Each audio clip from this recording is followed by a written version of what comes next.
Olá pessoal, tudo bom? Vamos gravar o último vídeo da série que nós iniciamos sobre as 7 igrejas da Ásia.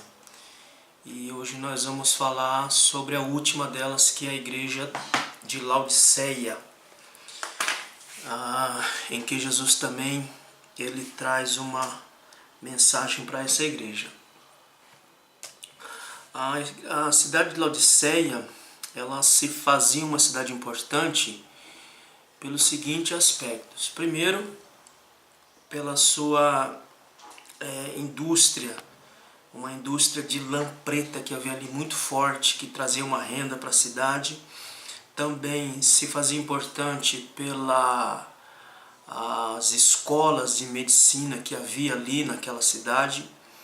Uma outra característica de Laodiceia também é as águas, né, da cidade, que eram águas termais. E o interessante é que essas águas termais, da onde ela vinha até a cidade de Laodiceia, ela percorria um espaço de 10 quilômetros. E à medida que essa água ia avançando, ela ia ficando, na verdade, ela ia ficando morna. E também havia ali uma outra questão dessa água, que ela havia uma grande quantidade de carbono de cálcio. E juntando esse fator da água percorrendo esse longo espaço, chegando morna, e essa quantidade de carbono de cálcio que havia dentro da água, quando alguém tomava essa água, ela sentia náusea, era algo nauseante. O camarada sentia vontade de vomitar, devido a esse fator das águas serem desse jeito. Então isso praticamente era a cidade de Laodiceia. Uma cidade rica, uma cidade próspera, uma cidade que não dependia praticamente não dependia do império, porque ela tinha recursos financeiros muito grandes. Nós vamos ver isso no texto. Então isso era Laodiceia, tá? Vamos ver aqui os versos que diz aqui, no capítulo 13, o versículo de número 14. E ao anjo da igreja que está em Laodiceia escreve: Isto diz o Amém, a testemunha fiel e verdadeira, o princípio da criação de Deus. 2 pontos aqui nesse versículo. Primeiro, é a maneira como ele se apresenta. Ele diz que ele é o fiel, que ele é o verdadeiro. Ou seja, ele é aquele que detém a verdade em si.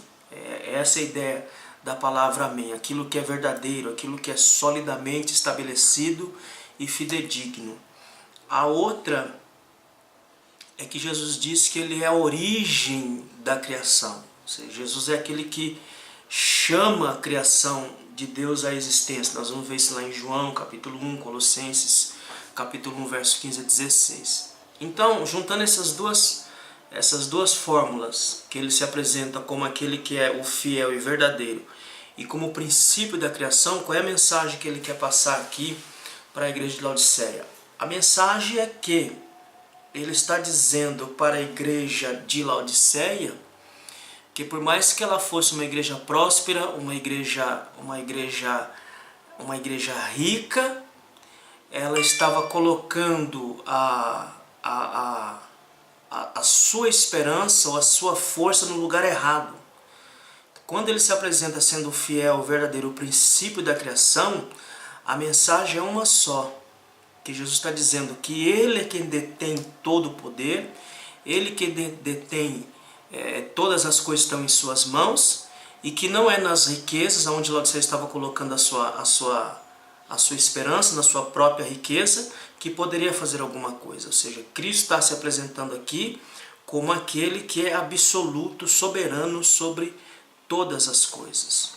Olha o que ele diz no verso 15: Conheço as tuas obras, que nem és quente, nem és frio, nem quente. Quem dera fora frio ou quente.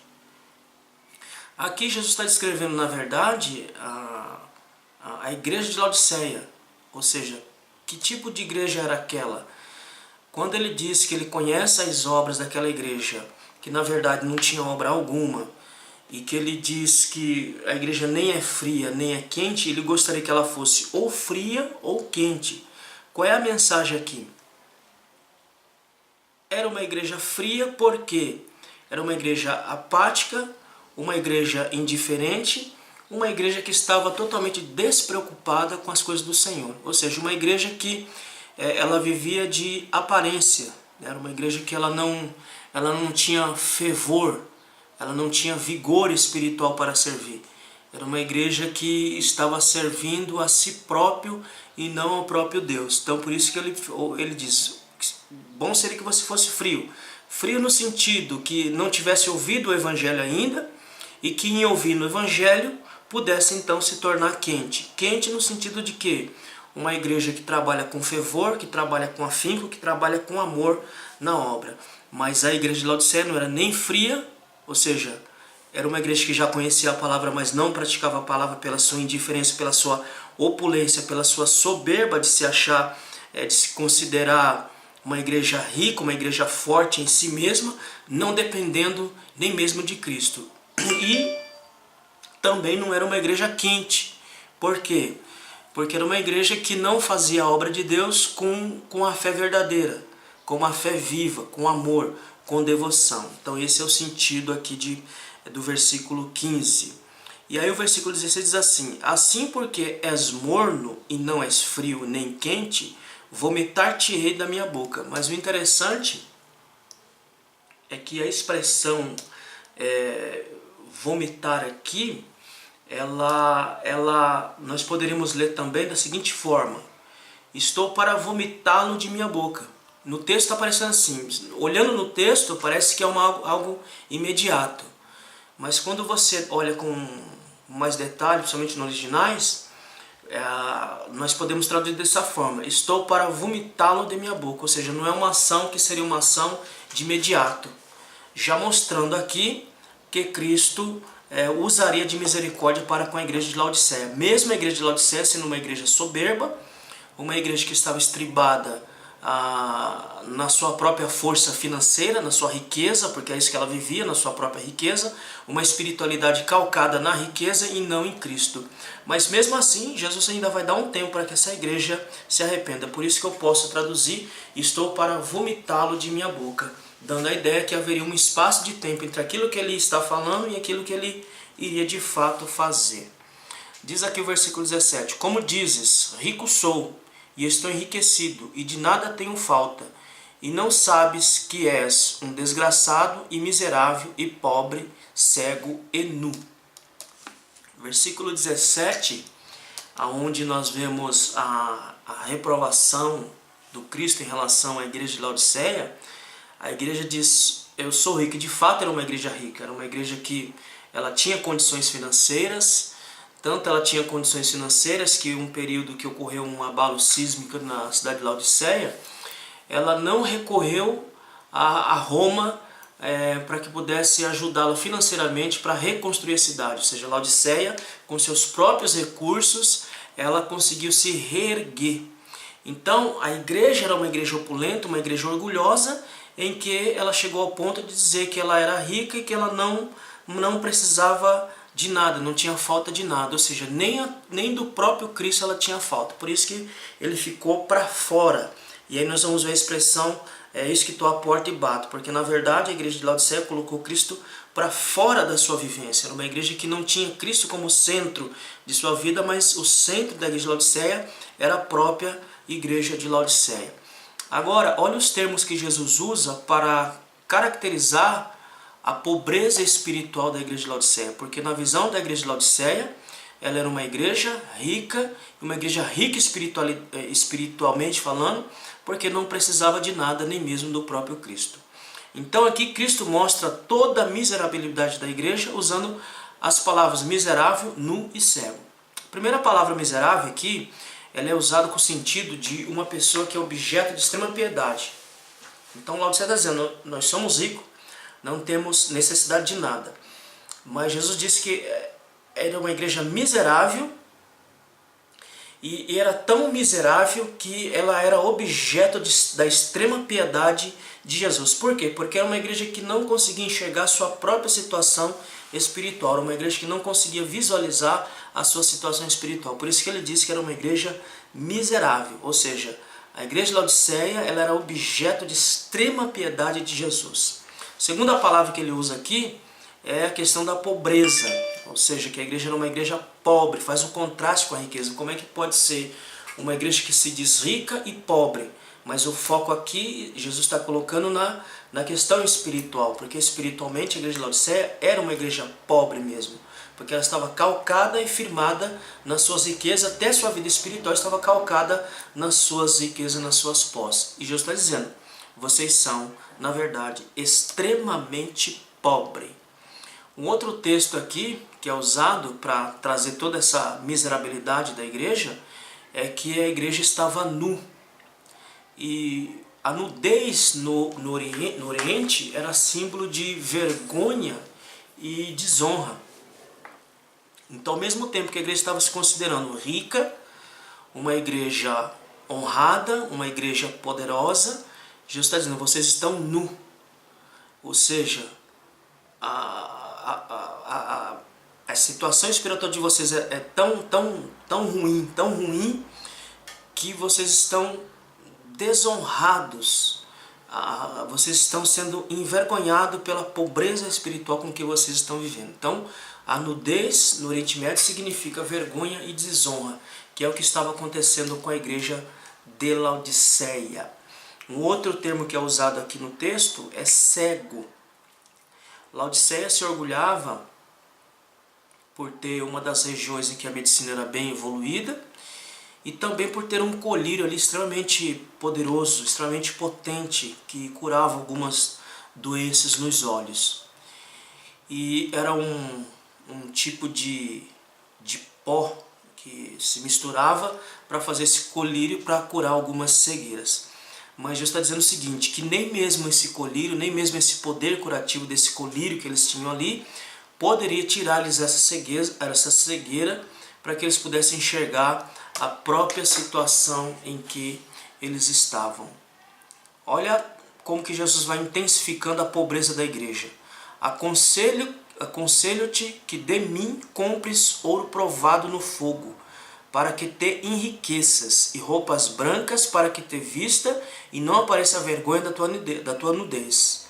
E que unjas os teus olhos com um colírio para que veja. Então Cristo vai mostrar aqui toda a força da pobreza daquela igreja, mas também vai mostrar a misericórdia com que ele trataria aquela igreja.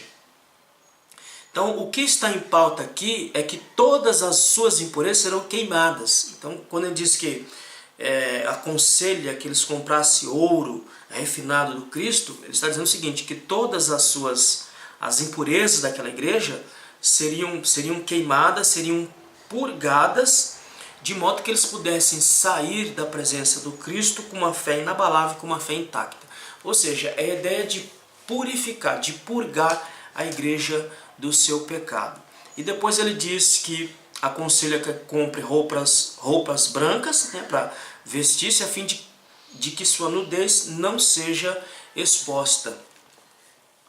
A razão de alguém vestir-se com roupas brancas é cobrir a nudez do pecado e assim não se ver exposto à vergonha. Então, quando fala aqui de cobrir o indivíduo com as vestes brancas, está dizendo que o indivíduo ele precisa do Cristo, em que o Cristo, com a sua misericórdia, com a sua graça, com a sua justiça, vestirá aquela igreja novamente, perdoando seus pecados, perdoando a sua indiferença, a sua falta de fé, a sua falta de fervor em servir a Deus, para que pudesse servir a Deus então. Então, vestir-se aqui significa cobrir-se da justiça do Cristo. Ou seja, aquela justiça que foi adquirida por Cristo na cruz do Calvário, que tira do homem todo o seu pecado, toda a sua culpa. Então a ideia é que a igreja viesse até Cristo para que fosse perdoado, para que fosse purgado, para que fosse restaurado novamente a presença de Deus. E o versículo 19, que ele diz assim, eu repreendo e castigo a todos quanto amo, sê pois zeloso e arrepende-te. Então aqui tem uma ordem, Cristo dizendo que estava corrigindo, repreendendo, porque amava aquela igreja ainda, mesmo naquela situação de indiferença, de pecado, de indolência, e que eles fossem zelosos e se arrependessem diante do Senhor. E para terminar a nossa reflexão, ele vai dizer aqui no versículo 20, eis que estou à porta e bato, se alguém ouvir a minha voz e abrir a porta, entrarei em sua casa e com ele cearei e ele comigo. Veja que a igreja de Laodiceia, ela estava tão ensoberbecida em si, ela estava tão cheia de si, que colocou Cristo para fora da vivência da igreja, e Cristo agora está à porta, batendo e esperando que a igreja abra a porta para que ele entre e ceie com aquela igreja, ou seja, para que tenha comunhão com aquela igreja. A ênfase aqui é posta na responsabilidade de ir à porta e atender a quem está procurando acesso. Então veja que deveria ser o contrário, ou seja, nós deveríamos estar batendo na porta, procurar acesso em Cristo, mas aqui está invertido. É o Cristo que bate na porta, procurando acesso para entrar dentro da igreja de Laodiceia. A questão do ceiar significa comunhão, ter comunhão com Cristo novamente. Então, a ideia aqui do versículo 20 é a ideia de que a igreja de Laodiceia, que não tinha comunhão com Cristo, que pudesse abrir a porta da comunhão novamente, para que pudesse ter comunhão com Jesus novamente. Então, e aí encerrando no versículo 20, ao que vencer-lhe, concederei que se assente comigo no meu trono, assim como eu venci e me assentei com meu Pai no seu trono. A ideia aqui do trono, nós temos que enxergar aqui uma linguagem simbólica, porque senão tem que ter uns 300 mil tronos lá e sabe lá Deus quantos tronos. Então, na verdade, aqui a linguagem não é literal, a linguagem aqui ela é figurada. Então, o que Jesus está querendo dizer aqui? Se a igreja de Laodiceia abrisse a porta e entrasse em comunhão com Cristo, na sua vinda, daria àquele que vencer a sentar-se com ele no seu trono. A ideia aqui é de que todos aqueles que estão em Cristo desfrutarão da honra de estar junto com Cristo, desfrutando de tudo aquilo que o Pai prometeu ao Filho, também prometeu à sua igreja, e também a honra de poder julgar as 12 tribos, o mundo e os anjos juntamente com Cristo. Então, a ideia de sentar no trono é a ideia de honra, a ideia de privilégio, a ideia de estar junto com Cristo, reinando e julgando as nações. Então aqui nós encerramos essa playlist em que nós trabalhamos aqui as 7 igrejas da Ásia, em que nós vimos alguns detalhes de alguns versos aí do capítulo 2 até o capítulo 3, em cada revelação que Cristo faz em relação à igreja de Laodiceia. Eu espero que você aproveite